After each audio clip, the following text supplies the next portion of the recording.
You're listening to the Jewel City Podcast. In this podcast, we're doing something special. We will be diving into Money 101 with Vern and Michelle Fraze, which they've been teaching to our UNiTE youth. So settle in to learn some practical wisdom and principles on finances that come from God's Word. Pop quiz. Who likes to come into class and very first thing you get a pop quiz right off the bat? You guys aren't telling the truth. All right. From last week, we learned three principles. Three principles last week about finance. Can anybody tell me what principle number one was? What's one? Somebody yell it out. Just do. Money is a tool. Number two, money comes from work. And number three, money in a bank is safe. Yeah, absolutely. So tonight, we're going to move on to principle number 4. And tonight, we only have one principle. But I'm going to tell you what, if you can get that one principle down, you're going to be light years ahead of a whole lot of adults. So, can we get this podium down so I have something to work with? All right. So principle number 4 is this. You need to have a plan for your money. You need to have a plan for your money. So, I got a question for you. The average American right now, in their lifetime, the average, how much money do you think they make in their lifetime? Somebody tell me. Just on the average. Yeah, just the median, the middle. No, for their lifetime. In their lifetime. So if you were to add all that up. Yeah, like ever. The like 30 or... Yeah, even the money they spent. Like at the end of their working years, how much money have they earned collectively? 500,000? $1.5 million? Give me a number. Mackenzie. How much? $1 million? Higher than that? Higher than $1.5 million? Not quite that high. 1.7. $1.7 million. Now, I have never, at one point in my life, ever held $1.7 million. And I want to tell you, that's just an average. That's a median. So that's assuming you made about $40,000 to $46,000 a year. Never got a raise, never worked overtime, nothing like that. So here's the crazy thing. If that's the median, if that's the median amount of money that people have earned over their entire working years, the crazy thing is that if you ask a whole lot of people at their retirement what they did with that 1.7 million, guess what? They can't tell you exactly where it went. I mean, maybe they bought a house and maybe they bought some cars and took some trips, but $1.7 million worth? And then they're retiring or hoping to retire and they don't have any money. Well, the reason for that is they didn't have a financial plan. So that's what we're going to teach you guys tonight. Now, we have a practical side to this that Vern's going to go over with you, and I want to make sure we leave enough time for it. So I'm going to go through your handout pretty fast, okay? All right. So principle number 4 is you need to have a plan for your money. If you go to Luke 14:28, and I'm sure we've got it, but I'll read it to you. It's up there. All right. So what's happening here is Jesus is teaching the crowds of people that are following him here in this part of Luke. And he is telling them about the cost that it is to be a disciple, to be a follower of Jesus. And he's using different examples to try to explain the true costs of being a follower. And one of those examples he uses is making a budget. Now that's important because obviously Jesus thought that was a good solid foundation to relate to being a follower of Christ. So I'm going to read it to you. It says, suppose one of you wants to build a tower. Will he not first sit down and estimate the cost to see if he has enough money to complete it? So what that's saying is, if you have a plan and you want to do something, before you go do it, before you go barging into college and saying you're going to have lots of degrees, before you decide you're going to build a huge house on a hill, before you decide you're going to buy the fastest car out there, before you do that, that's the building a tower, before you do that, you need to sit down, pen and paper, and you need to figure out the true cost. And you need to figure out how you're going to afford to do that. So that's what a budget is. All right. So a healthy budget has 3 parts. We're going to go over these 3 parts in depth. So I'm not going to give you a ton of details because Vern's going to cover that. But they are give. That's one part. The second part is savings. And I'll give you a chance to write them down. The third one is spending. That's the one everybody really, really seems to like. So give, save, and spend. And it's important that they're in that exact order. So I'll wait until everybody's got that down.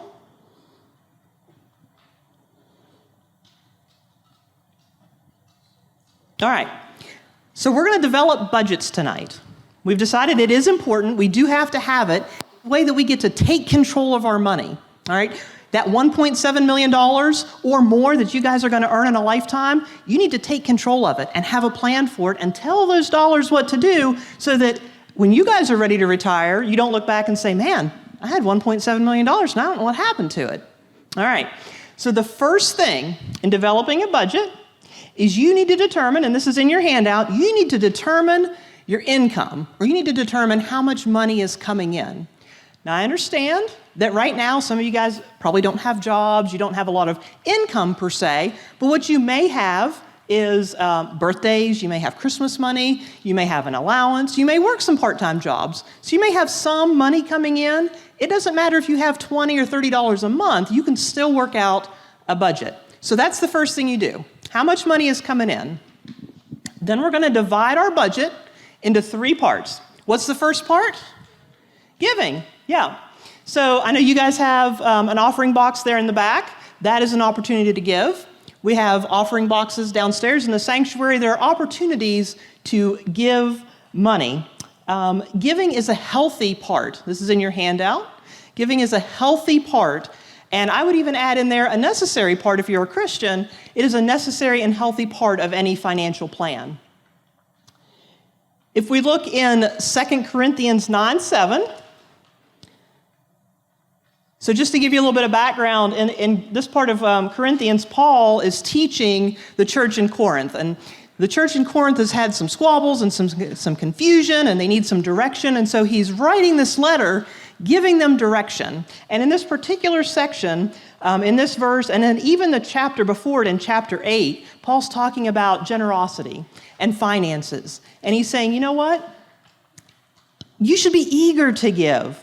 Your giving should be joyous. It should be something that you are happy to do because of what God has given to you through Jesus. Then you then give that back in your gifts, in your offerings, in finances. You give that to support the church. So 2 Corinthians 9:7 says, each man, that's each individual person, so that includes each of you, should give what he has decided in his heart to give, not reluctantly or under compulsion, for God loves a cheerful giver. So if you're feeling like, well, I have $10 in my pocket, and I really don't want to put it in that box back there, is that a cheerful giver? No. But if you've prayed about it and God's laid it on your heart to support a child or to give in an offering at a church, and you're cheerful and you're excited about that, that's kind of an overflowing of you recognizing what God has done for you and wanting to sow that back in, right? So giving is a healthy part. How much? How much do you guys think is a good number to give? 10%. Where do you get that number from? Tithing, yeah. So I'm not going to read all the scripture. You have it here in your notes. You can go back to Genesis 14, and that's where the number 10%, a tithe literally means 1/10, and that's where we get our basis for what is a number that we should give. All right? All right, what's part number 2? What comes after giving in your budget? Saving. Perfect. All right, so saving, Proverbs 21:20 is the verse we're going to head over to. And like I said, I know I'm going pretty fast, but I really want to get to the practical hands-on part. I want to hand you guys envelopes of money again. I know you're excited about that part. All right, so 21:20 of Proverbs says, in the house of the wise are stores of choice food and oil, but a foolish man devours everything he has. So what does that mean? In the house of the wise, like I want to be wise. I don't want anyone to consider me foolish, and I'm sure people have from time to time, but I want to be considered wise, especially in terms of Scripture. So it says that in the house of the wise, there are stores of things of value. They've been set aside and set back so that when hard times come or when there's famine or when there's a time of need, the wise person has those stores set aside. But the foolish person has devoured everything, and they have nothing left over. They have nothing extra. So in financial terms, that is, when you have money that comes in from your income, a wise person takes a percentage of that and sets it aside, saves it. The foolish person earns $100, spends $100, right? So that's the translation there to finances. So saving money has to be a priority. That's in your handout. Saving money should be a priority, and it comes before spending. So you have to give, then save, and then with what's left over, with what remains, that's your spending money. So what do you guys think you should save for? Give me some ideas what would be a good thing to save for. A car? Yep. College? College is important. What about other things? What if you want to buy a real expensive pair of shoes? Yeah. What's that? New computer? Yep. Phone? Yeah. Bigger things that maybe you don't have the money in a month or in a couple months, but you know you want to make that bigger purchase, save up the money, and then you make the purchase. What about an emergency? Now, I know for you guys, there may not be a financial emergency, but because we want to also prepare you for your financial future as adults, could be a time as an adult where there is a financial emergency. Your car breaks down, your hot water heater goes out, you have a dentist bill that you need taken care of. Emergencies happen. They're unexpected, and you need to have that money set aside, saved, and ready to go so that you avoid the big thing that gets everybody. Does anybody know what it is? We're going to talk about it next week. Debt. What happens is when people haven't saved up money for those emergencies, and then the emergency comes, they run to the bank, they go get a loan, they sign up for a credit card, borrow money, and then that leads you into a pit of debt, which we'll talk about next week. But just as a heads up, that's not the direction we want to go. So saving. All right. The final part of saving here is for your savings fund. How much money do you think would be a good idea for you guys to have? What would be a good goal as students? 1,500, a lot. For a college student, it would be a little bit different. So this is what we're going to say. Vern and I talked about it, and there are different numbers for different circumstances. But if you're a middle schooler and a high schooler, and you don't have a car to pay for, you don't have insurance, you don't have things like that, $250 for an emergency, for an unexpected thing that comes up, is a good place to start. And that may seem like a lot of money if you're not working right now, but when you start working, when you start bringing money in, $250 is a nice little nest egg to have set back there for when something happens. You drop your phone and you have to get a new one. Maybe it's the last minute a friend invites you on a trip. No, that's not an emergency, but now at least you have that money set aside to pay for that. As you get a little bit older, when you're in college, you may want to up that, $500, but when you're an adult, just know that $1,000 is the minimum. $1,000 will just begin to cover any emergency that might come up. All right, and our final category, the one that everybody loves, is spending. So the thing about the spending plan in a budget is you're going to write down all the things you want to spend your money on. Clothes, what else? What do you guys like to do? Eating out, coffee? Yeah. And as students, those are perfectly fine things to spend your money on. You've worked hard, you've already, you've done your giving, you've done your saving, you want to spend some money, perfectly fine. As adults, it's going to change a little bit. You're going to have rent and utilities and insurance and all those fun things. But we want you to get a plan now so that you get used to writing out your plan and then sticking with it. And by doing that, you avoid, what's the thing we're going to talk about next week? Debt. All right.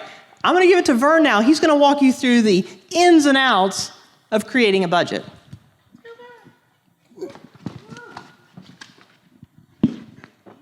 All right, guys, if you get the handout that we put in there for you, it's going to list the 4 things. The first one is, it's just got 4 categories, and that's more for you guys right now while you're in middle school and junior high. And the second one is more a budget for when you become an adult. Now, we're not really going to go over this too much, but I would encourage you guys, go home, and this week, you don't have to do it tonight because you got to get ready for school and all that fun stuff tomorrow, but this week, sit down with your parents, look at some of this stuff on the adult budget, and ask them, how much do you pay for trash? How much do you pay for water? You know, how much is our car payment? How much is our house payment?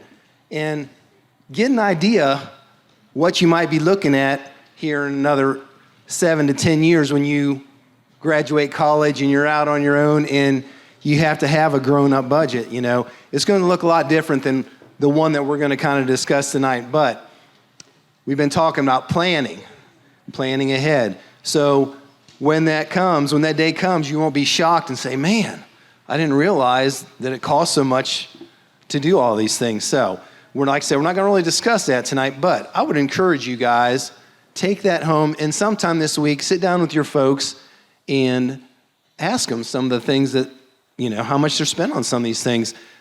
And I'm going to be honest with you, there's probably some that are going to say, honey, I don't know, I have to go look. They don't do a budget. They just spend the money, and we can attest. You get to that point, the end of the month, and you're like, where'd all this money go, you know? I should have plenty to pay for it. So don't be surprised at that. Maybe God's going to use you and use this to start them on the track, but that's for when you become an adult. The first one is more of the budget for you guys right now if you're in school, and like Michelle talked about, the first thing you want to do, income. If you have a job and you know what's coming in, then you can put that down. Maybe you don't. Maybe you mow grass. Maybe you babysit. Maybe you walk dogs, you know. Whatever it might be, there's some way out there that you guys can earn some money for things that you want. And let me also say this. We have 2 columns there. The first one is the planned amount.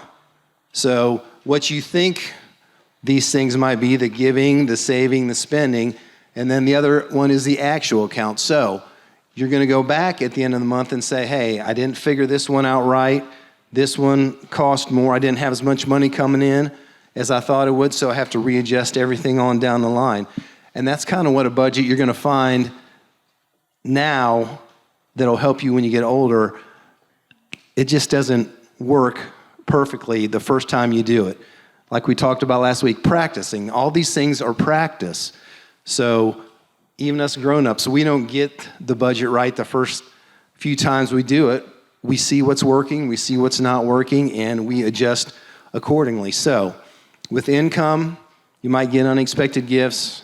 You might have a certain amount you know is coming. You're going to put that in the first column. The second one, giving, 10%. Like we read, you know, our tithe is 10% of what we've earned.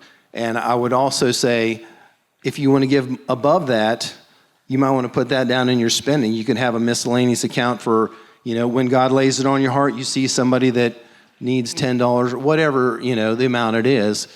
That is not necessarily budgeted into your giving, but as He leads, you might want to have that down in your spending when that comes up. So 10% for giving. We're saying 20% for your savings. Now, when you guys are younger, you know, maybe 15%. Some people say 10% as well, I've heard. But when you get to the end of your working journey and you've accumulated all that money, you want to be able to enjoy your lives and help other people whenever you see the need and not be limited by what you did not do earlier in life. So as we're going to talk about in the future here in another lesson, the earlier you start saving, the earlier you start putting money away for your retirement, for that next part of your life, way, way on down the line that you don't think's ever going to come, you'll be glad that you did, and that money is going to be able to work for you all those years. It's going to be working for you when you're sleeping, when you're on vacation, because you're going to put it in somewhere that it's going to earn interest and it's going to keep building on itself, and before you know it, it's going to get really big. So that's what, saving. She talked about unexpected things. You guys might not need an emergency fund per se, but like you said, things come up. Your friends want to go out to eat. They want to go to the movies. Hey, we're going skiing this weekend. You want to go? As long as you got $200, you can go with us. So little things like that. Now, later on, when it's a tire blown out or your fridge goes out or something, you'll be glad that you set money aside for unexpected emergencies. And in the spending account, that leaves 70% to spend there. Gas, when you get a car, maybe your cell phone, maybe you like to buy shoes, maybe you like to buy clothes, maybe you like video games, whatever you like. You can spend it on whatever you want because you've got a plan. You're telling your money where to go, and it's not just floating away. But let me caution you guys, if you have your income and then at the bottom, when you subtract your giving, your saving, and your spending, and I've got more money down here at the bottom than I started with at the top, which means you're in a deficit, which means you probably are looking at a credit card or a loan or whatever you're going to do. If what you spent is more than what you've brought in, you're going to have to look at that and say, I need to figure out what's going on here. Look at your spending. Is what you're spending your money on a want or is it a need? Do I have to have Starbucks or can I make my coffee at home? Energy drinks. Do I really need that extra jolt or can I get by without it this month because it's taking my money away, And I understand eating out. I like to eat out. But if you don't have the money for it, guess what? You don't get to do it. And it's as simple as that. And that's called being a good steward of what he's entrusted you with, whether it's a little bit now or when it's a lot, when you're making the big bucks like, your mom and dad or whatever. So that's where you look at, because we're going to give 10% and we're going to put 20% away for spending. And let me say this too. When you use a percentage instead of a set amount, like I'm going to put away $100 every check for my retirement. Well, guess what? Through your lifetime, you're going to get raises, you're going to get bonuses, and again, if you're not telling that money what to do, you're just going to blow it on something else. If you give a percentage, then every time you get that raise and it gets bigger, you're paying yourself, you're paying the kingdom, you're paying God, and you still got money to spend, but you're still allocating it the way that you want to, and it's not just, floating away. We talked about last week with the checking account. It's the same with your budget. Write it down on paper.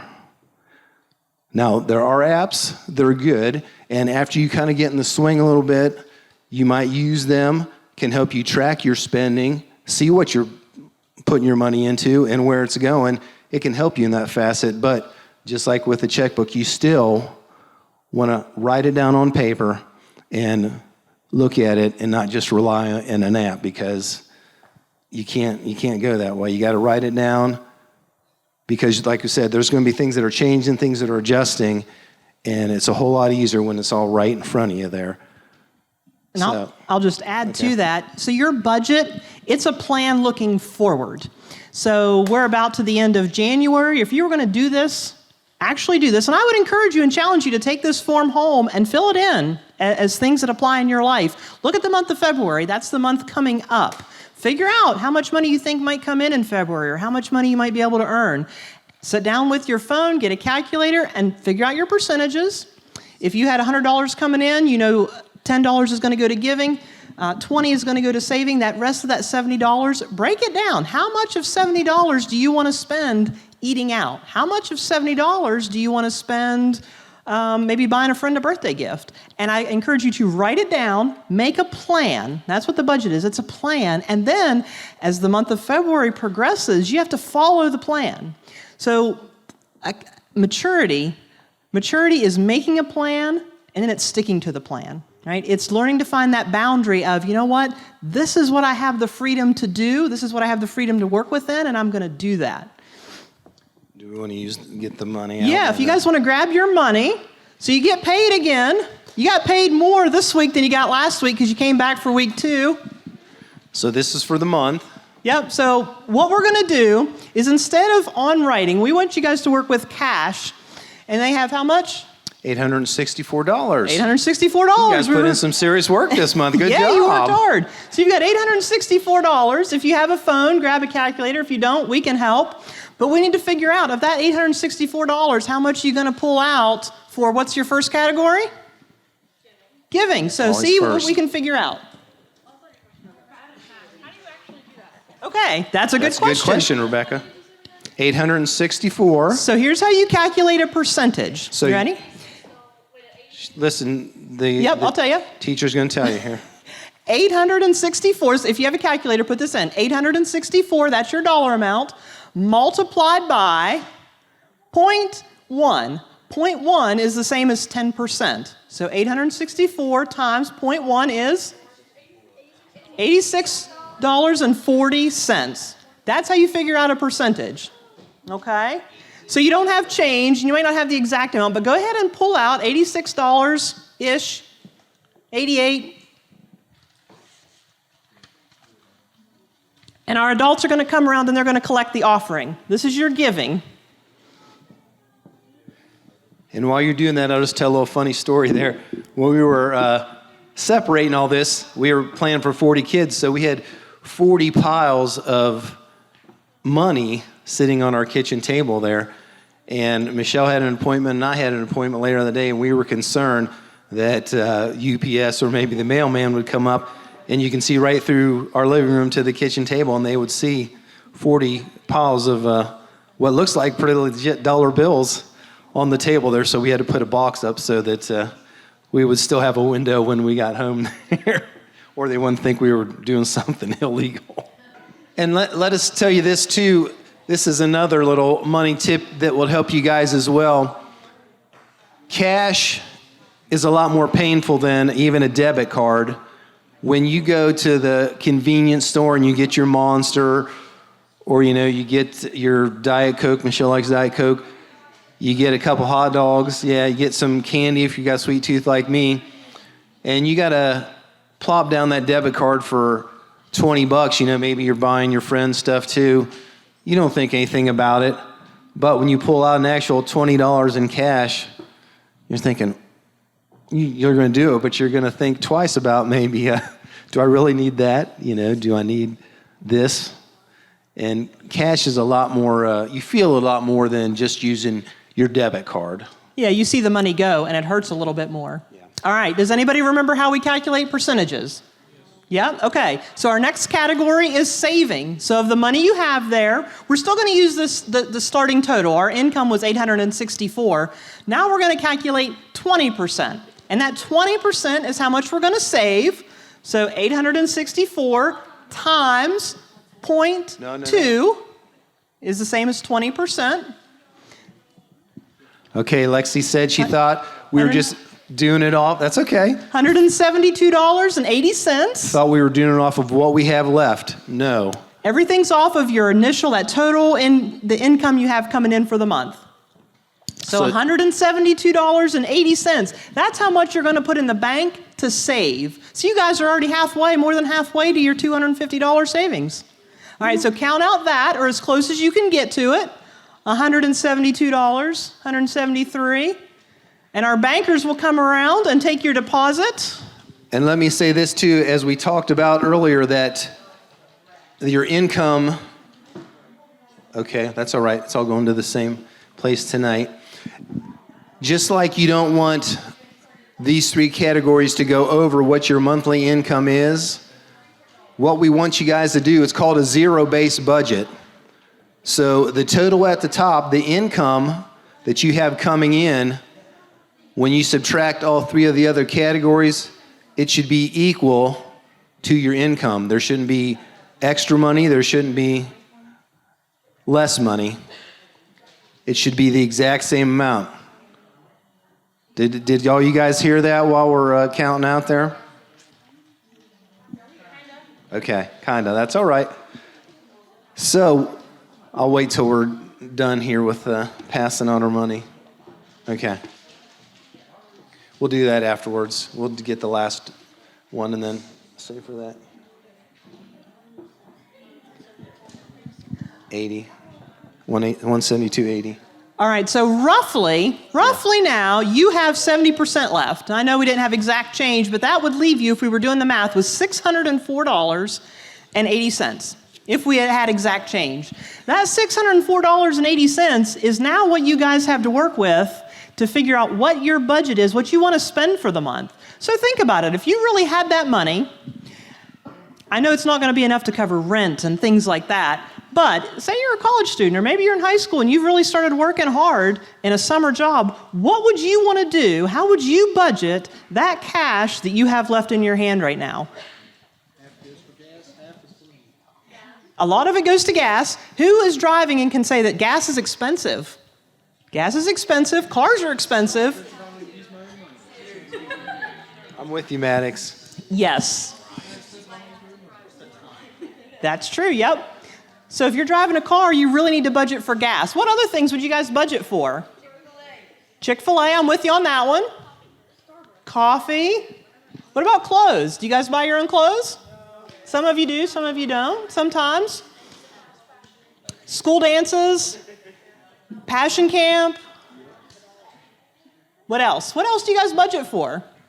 What else do you guys like to buy? Books, Olivia says. Books, Dick's Sporting Goods. Now let me ask you this. You guys, imagine now you're adults. Think about your own household. What expenses would you have in your household that you've got to make that money go towards? That's not a lot of money when you're talking about a household. Electric, yeah, you got to pay the bills. What's going to come first? The electric bill or Starbucks? The electric bill. We'll talk later. All right, what's going to come first? Buying food or buying clothes? Buy food. Give me some ideas. What's going to come first? Going to the movies or going to the doctor? Depends how bad it is. So the idea is you need to prioritize, especially as you get older, the things you need, the things you really need, over the things you want. And sometimes I'm going to teach you guys a new word tonight. It's a painful word. It's awful. It's really bad. It's really bad. No, adults don't do should it. close their eye or close their ears. Don't do it. The word is, ready? Listen, no. Right? Sometimes, have your parents, I'm sure, have told you no, right? Sometimes, especially as an adult, you have to be mature enough to look at your situation and say to yourself, no, right? And that's true in a whole lot of circumstances, It's true in finances as well. And if you can do that, and if you can grasp that in a healthy way, it's going to help you take control of your budget and take control of your finances. Okay, what I was saying when you guys are passing your money in, you're spending money in, on this budget, on that form, like we said, you don't want what you've given, saved, and spent to be more than what you made that month. You actually want it to be exactly the same. So the number at the top, the money that you made for the month, should be exactly the same as what the total is of those three categories on the bottom. That's called a zero-based budget. No more, no less. So, do we want to do the last three questions or not worry about it? Nope. So on your handout, you've got those 3 questions. That's your homework. They're true, false, same as the last time. If you find out that they're false, and you probably will, see if you can write down the correct answer. Do you guys have any questions? Keep coming back. We have 2 more sessions. The promise I made last week is still true. We got a question over here from Miranda. The question I made last week is still true, that you come back through the last to the 4th session, and I promise we will teach you a way. We will show you the path so that when you guys retire, you will be net worth millionaires at minimum. All right? It's possible. We're going to teach you the way. Okay.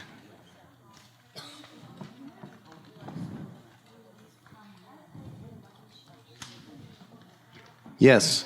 She asked, what if she doesn't spend as much money this month as she had? Can she save it for the next month? Absolutely. Nothing wrong with that at all. And